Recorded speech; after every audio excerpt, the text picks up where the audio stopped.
حظ العراقيين اذا انتم محسوبين عليهم. بقصتك هاي الكلمه لان الصراحه بتأدبين. تعرضت التيك توكر نارو للسب من قبل أمرات عراقية بسبب عدم قبولها للظهور في بث نارو لنشاهد. اشرف منك. بقصتك هاي الكلمه لان الصراحه بتأدبين.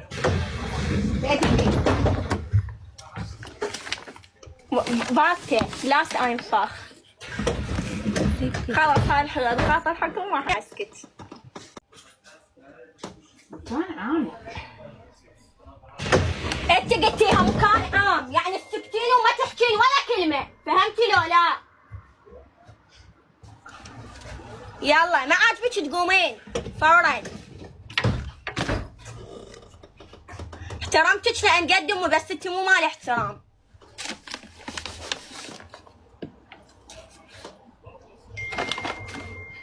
يتباوسون حريه عام، يشربون يحششون كل عام.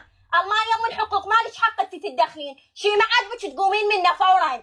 بعد صيحي بعد. يلا بعد صيحي محسوبة على العراقيين انت. يلا الشريفه وراسك راسك زي غيدتني شكود.